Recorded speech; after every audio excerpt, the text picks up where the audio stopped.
Maestros, buenas noches. Miren, este video, bueno, va dedicado para la maestra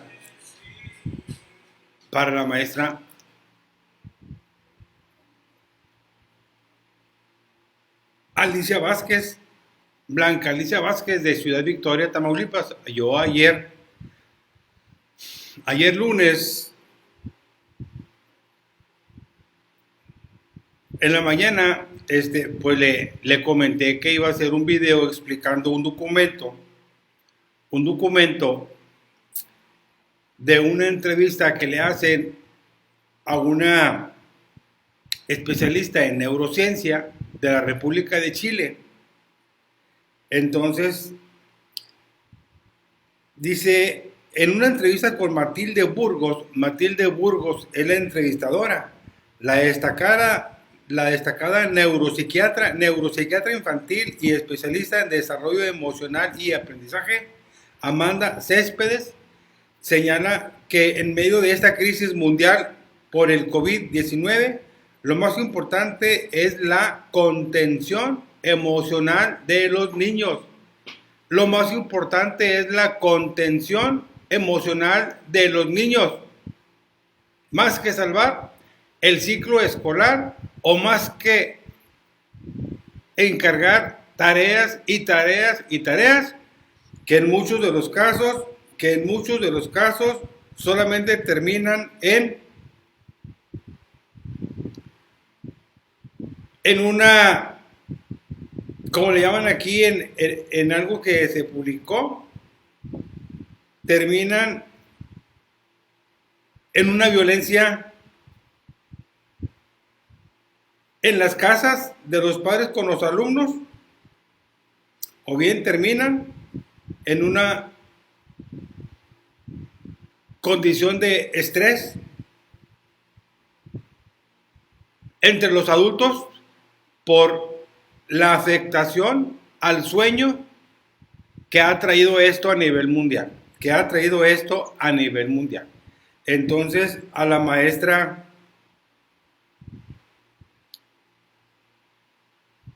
Blanca Alicia Vázquez de Ciudad Victoria, Tamaulipas, le dedicamos este video, porque le dije que lunes en la tarde o una noche lo hacía, pero ya es martes,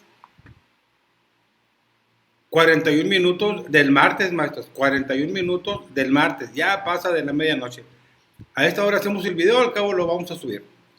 Bien, CNN en Chile, porque hay CNN en español, CNN en Estados Unidos, hay CNN en otros países, y así hay CNN en Chile. Y en Chile publican esta entrevista que le hacen a ella, a Amanda Céspedes.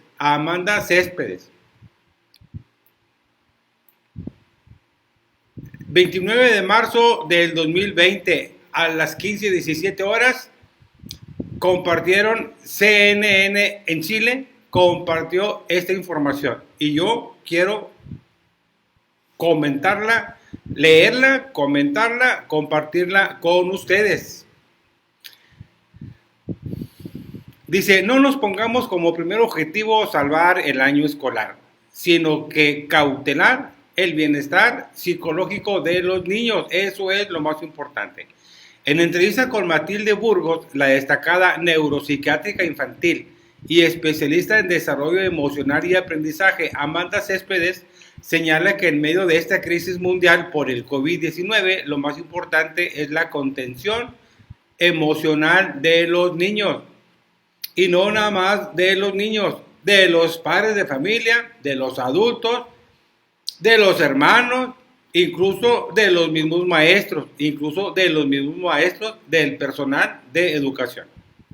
Viene una entrevista, un video, no lo voy a poner, vamos a darle lectura nada más al contenido sobre la entrevista. Dice, hace menos de un mes que Amanda Céspedes fue abuela, pero por estos días tiene que conformarse con ver crecer a su única nieta a través del teléfono y disfrutar sus fotos en redes sociales. Por eso, a la hora de dar recomendaciones para los niños en tiempos de cuarentena, pide manga ancha, incluso duplicar los tiempos de permiso que se daban antes, pero con límites de horario. Conocedora del cerebro infantil, de su desarrollo y mecanismos de aprendizaje, la neuropsiquiatra llama a los padres a no desesperarse. La formación académica llama a los padres a no desesperarse. La formación académica asegura que la clave es apelar a nuestra propia resiliencia y enseñar a nuestros hijos las lecciones de esta experiencia única de vida. Los padres no deben desesperarse por la formación académica de los muchachos. Es más importante la parte socioemocional. El Ministerio de Educación de Chile, de la República de Chile, ha señalado que al menos hasta mayo los estudiantes de todo Chile no volverán a clases presenciales. ¿Cuán preocupante es para el aprendizaje de los niños? Y dice, tenemos que aceptar que esta no es una situación normal, es una situación de confinamiento físico y al mismo tiempo de tensión psicológica, tanto para los adultos como para los niños. El pensar que los niños están en casa y pueden llevar a cabo su trabajo académico como si fuera cualquier otro momento no es así. Hay un factor de tensión muy grande que afecta a los adultos y a los niños y que tiene efecto sobre el trabajo escolar. Maestros, esto es muy importante. Esto es muy importante. Aquí en México, o aquí en Nuevo León, o en Monterrey, hay muchos compañeros que han hecho, realizado o llevado a cabo diplomados en neurociencia aplicada en la educación. Y hay muchos funcionarios en la Secretaría de Educación que te hablan de neurociencia, pero nada más te hablan de neurociencia aplicada en la educación. Y aquí la especialista Amanda Céspedes, especialista en desarrollo emocional y aprendizaje, y aparte destacada neuropsiquiatra infantil, pues nos da esas recomendaciones,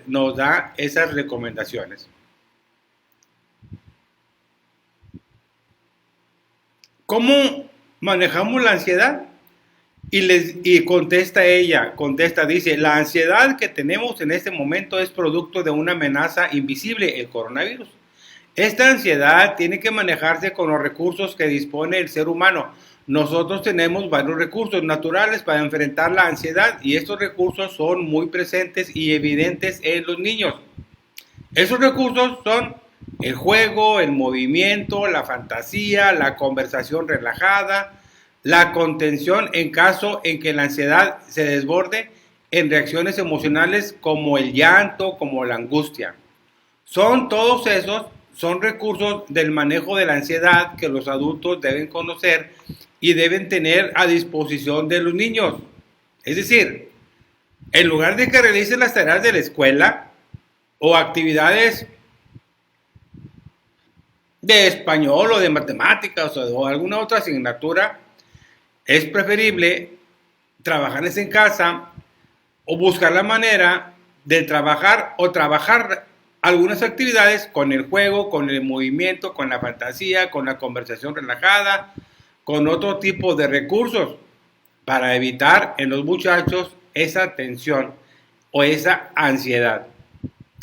Dice, son todos recursos del manejo de la ansiedad que los adultos deben conocer y deben tener a disposición de los niños.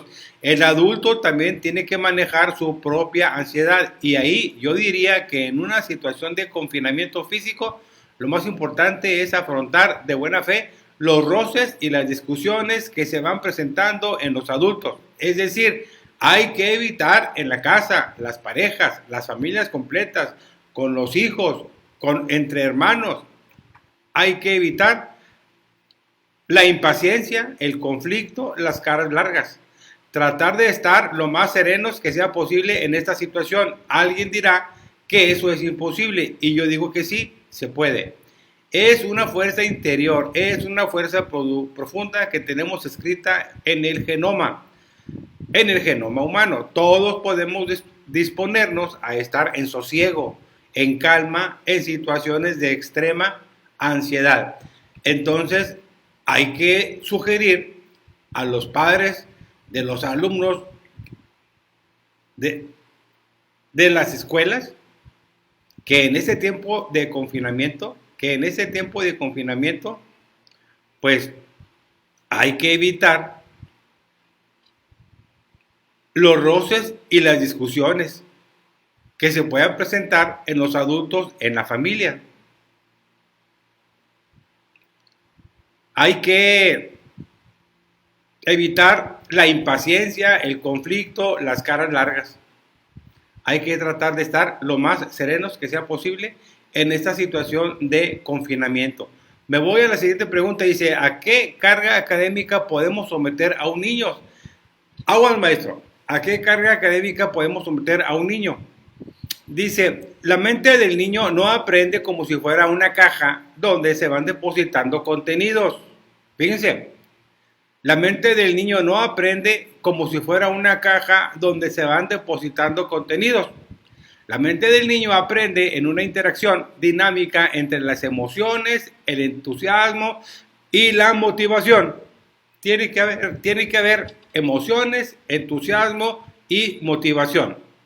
Por lo tanto, si ya tenemos un factor negativo como la ansiedad, tenemos que aceptar que van a poder aprender mucho menos de lo que quizás el Ministerio de Educación o los directivos escolares quisieran.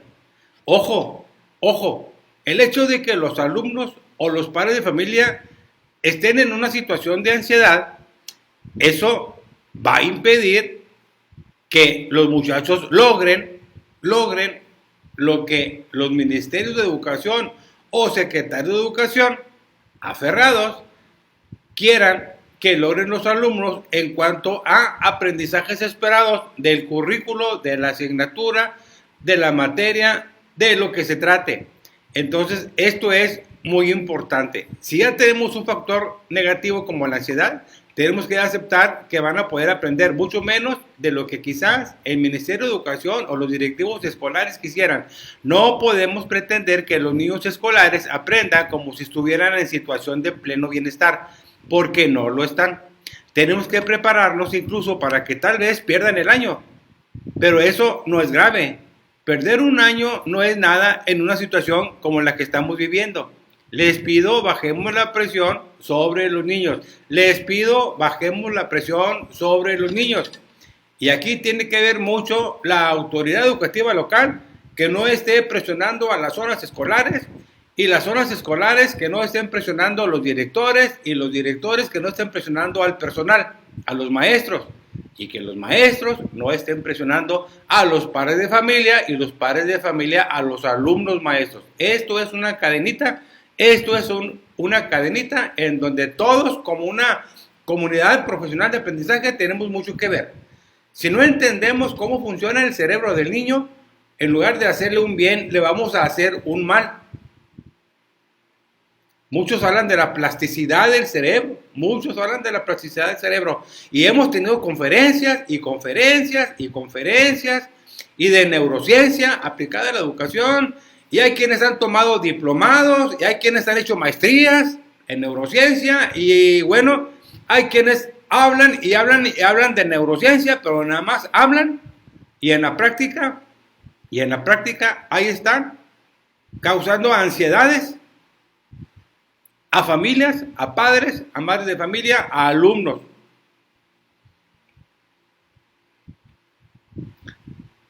Dice, y en una situación como esta, ¿cuánto es el tiempo recomendable para que los niños estén en esa situación de teletrabajo? Ya está hablando de teletrabajo, ya está hablando del trabajo en casa. Dice, las condiciones físicas son muy diferentes en los distintos hogares. Hay hogares en que los niños tienen un espacio físico adecuado y hay casas pequeñas en que hay un alto grado de hacinamiento, todos amontonados. El hacinamiento va de la mano de la violencia y no tienen espacios reales donde puedan hacer sus trabajos, sin contar con que muchos niños no disponen de dispositivos digitales en los cuales puedan hacer sus trabajos. Muchos niños rurales no disponen de computadoras ni acceso fácil a las plataformas digitales de aprendizaje.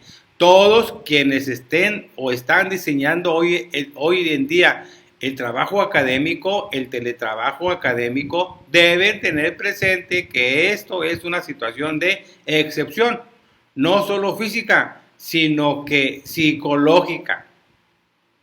Completamente de acuerdo, completamente de acuerdo. No se necesita ser toda una eminencia en neurociencia o en el manejo del desarrollo afectivo o socioemocional de los alumnos para saber que esto del trabajo en casa y de las tareas exageradas y de que no hay el contacto físico para la emoción y la emotividad y el trato directo con el alumno, pues eso es algo que no estaba planeado y se está dando así el teletrabajo, el aprende en casa. Y en muchas situaciones a los alumnos solamente se les provoca una ansiedad, igual a los padres de familia. Dice, hay mucha tensión, hay mucho miedo, hay mucha incertidumbre. Y ese es un llamado de parte mía a aquellos que quieren que el año no se pierda y que se pasen todos los contenidos para que al final del año los objetivos de aprendizaje hayan sido logrados. Eso es una utopía. No solo eso, quizá eso es pasar por encima de lo que es un niño. Hoy en día, un niño es un ser pequeño y asustado. Hoy en día, en todo el mundo, el niño es un ser pequeño y asustado. No, nada más es en Chile. Es un adolescente que se pregunta qué va a pasar con mi vida.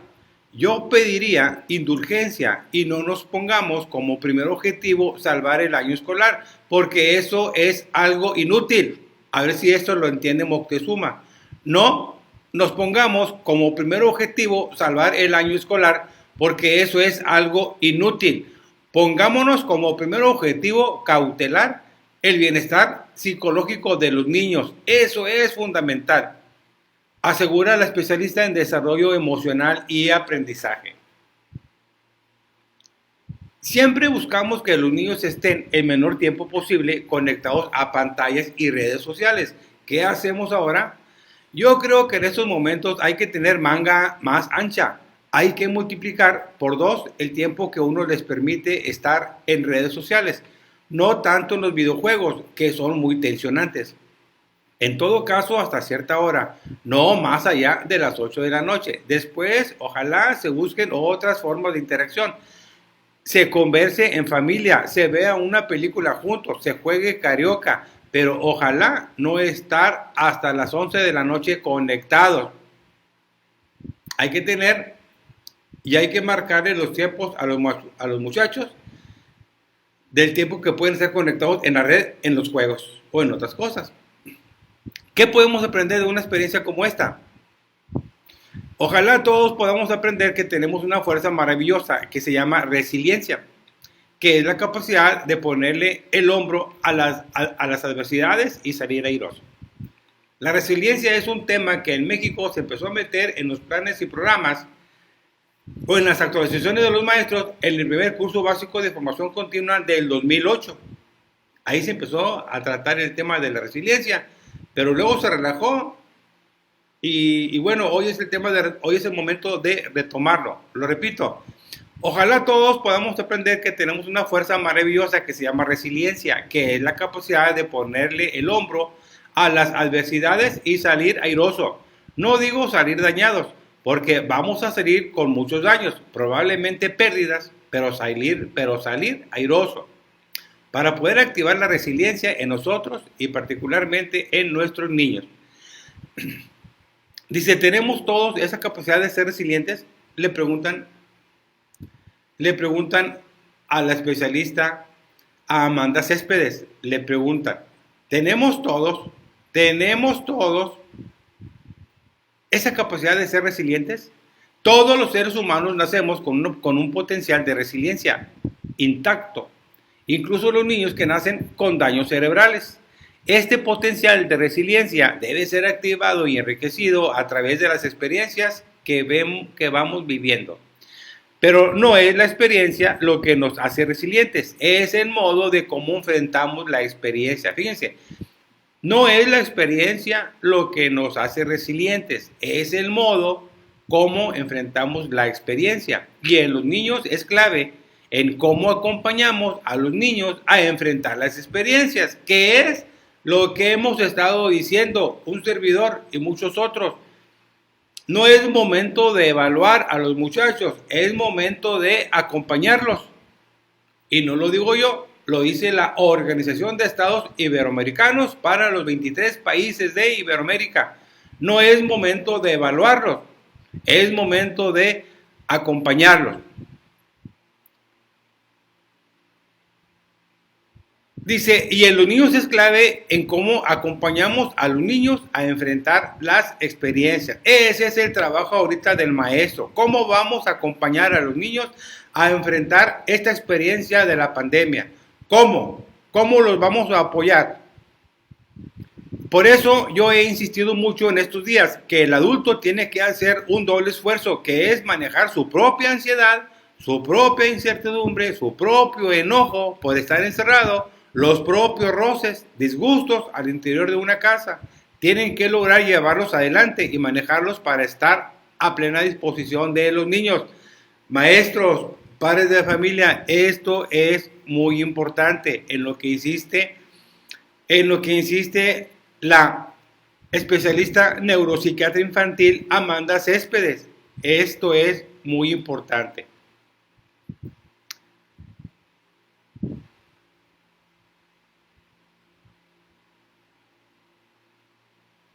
Vamos a ver dónde me quedé.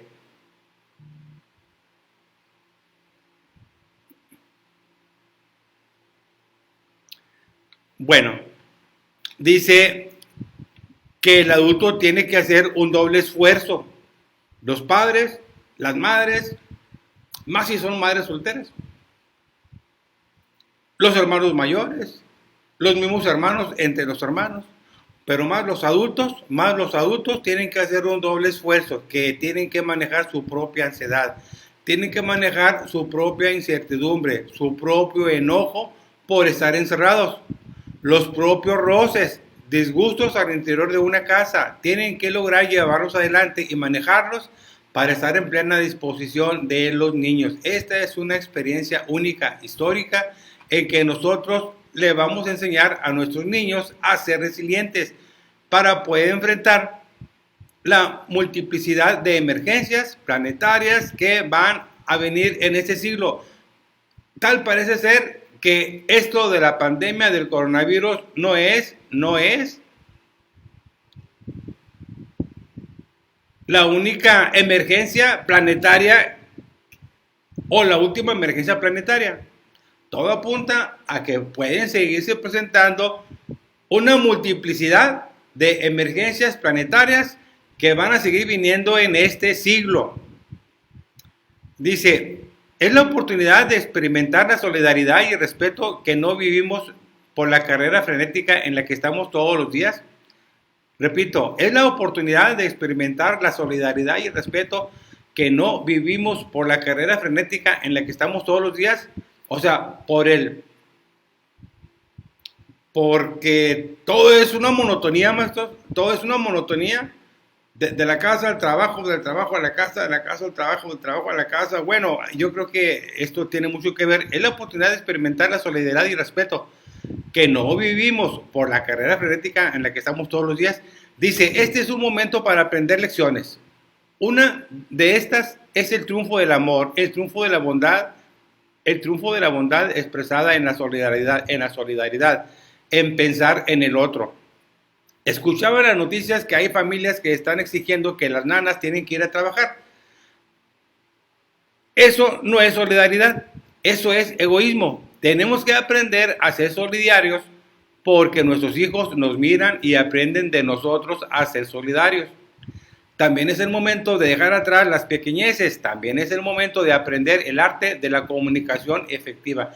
La comunicación efectiva. Escuchemos lo que nos quiere decir el otro. Escuchemos al esposo, a la esposa, al abuelo que está en la casa. No sé cuál es Debe ser al abuelo que está en la casa, como que le falta una A y le pusieron una B. Al abuelo que está en la casa. Es el momento de aprender a resolver conflictos de manera pacífica y creativa. Todas esas tareas son las que nos ha traído el COVID-19. Es un mensajero que ha llegado para decirnos, fíjense, el COVID es un mensajero que ha llegado para decirnos, ustedes iban en el despeñadero, fíjense, en el despeñadero.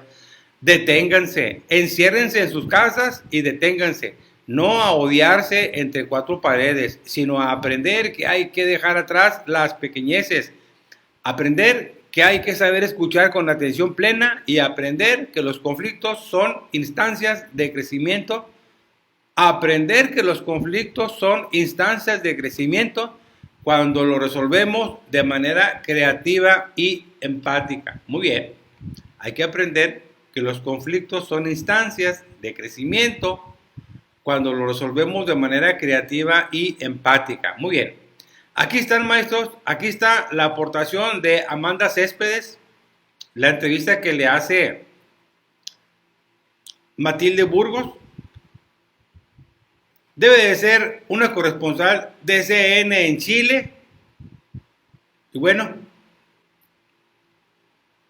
quienes han estudiado o tomado diplomados en neurociencia aplicada a la educación, pues ahí está. Es un momento de aplicarlo, de hacer recomendaciones, de hacer sugerencias, de hacer planteamientos, de criticar positivamente lo que está pasando, de hacer propuestas para mejorar la atención a los muchachos en los tiempos de la pandemia, Blanca Alicia Vázquez de Ciudad Victoria, aquí está el documento, aquí está el video. Busquen. Y no nos pongamos como primer objetivo salvar el año escolar, sino que hay que ser cautelosos, más que nada por el bienestar psicológico de los niños. Más que nada es eso. Es todo, maestros. Buenas noches, comparten el video, muy interesante.